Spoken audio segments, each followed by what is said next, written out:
សួស្តីបងប្អូនជួបជាមួយខ្ញុំបាទឈុនអញ្ចឹងគឺវីដេអូនេះដែរខ្ញុំចង់មកប្រាប់បងប្អូនតាក់ទងអំពីរបៀបធ្វើឲ្យទូរស័ព្ទ Infinix ហ្នឹងវាដើរលឿនជាងមុនហើយដូចថាចុចទៅវាមិនសូវក្រាំងអញ្ចឹងបងប្អូនបាទឲ្យវាដើរស្រួលជាងមុនណាពេលយើងអូសលើ touch screen អញ្ចឹងអូសអញ្ចឹងវាលឿនល្អអញ្ចឹងបាទចាអញ្ចឹងមុននឹងឈានដល់ចំណេះដឹងមួយហ្នឹងសូមបងប្អូនជួយចុច like subscriber និងរូបកណ្ដឹងខ្ញុំម្នាក់មួយផងដើម្បីទទួលបានចំណេះដឹងថ្មីៗពេលក្រោយអញ្ចឹងជាដំបូងបងប្អូនអូសមករកការកំណត់មកបាទអញ្ចឹងពេលដែលបងប្អូនឃើញការកំណត់ហើយបងប្អូនចុចលើការកំណត់មកបាទពេលដែលយើងចុចដល់ការកំណត់ហើយបងប្អូនអូសឡើងលើមក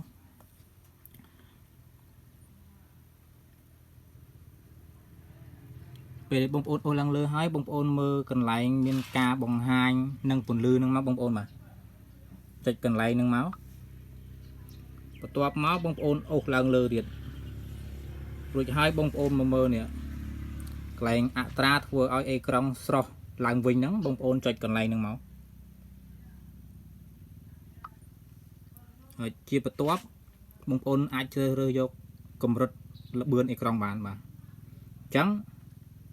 សម្រាប់បងប្អូនដូចថាមិនចង់ឲ្យស៊ីថ្មឬក៏លក្ខណៈថាប្រើមួយជុំមិនសូវលឿនណាអញ្ចឹងបងប្អូនអាចសម្លឹងមើលមកអា 60Hz នេះតែបើសម្រាប់បងប្អូនដែលគាត់ចូលចិត្តប្រើទូរស័ព្ទអូសលឿនអញ្ចឹងឲ្យទាន់ចិត្តបងប្អូនអាចជ្រើសយក 120Hz នេះបានបាទអញ្ចឹងពេលដែលបងប្អូនចុចលើ 120Hz ហើយបងប្អូនចុចថយក្រោយមកហើយបងប្អូនអូសមើលកន្លែងនេះមកចង់ដឹងថាវាលឿនមិនលឿនអីចឹងបាទហើយបងប្អូនអធិស្ឋានផងបើមានឃើញកម្មវិធីអីប្លែកអីចឹងទៅបងប្អូនអធិស្ឋានផងព្រោះមិនមែនទូរស័ព្ទខ្ញុំទេនេះគ្រាន់តែទូរស័ព្ទខ្ចីមក review អញ្ចឹងបាទទូរស័ព្ទអ្នកចិត្តខាងអីចឹងបាទហើយបើឃើញមានកម្មវិធីអីប្លែក QQ អីបងប្អូនអធិស្ឋានផងព្រោះមិនមែនទូរស័ព្ទខ្ញុំទេបាទអញ្ចឹងចំណេះដឹងមួយហ្នឹងមានតែប៉ុណ្្នឹងទេបាទអរគុណច្រើនជំរាបលាបាយ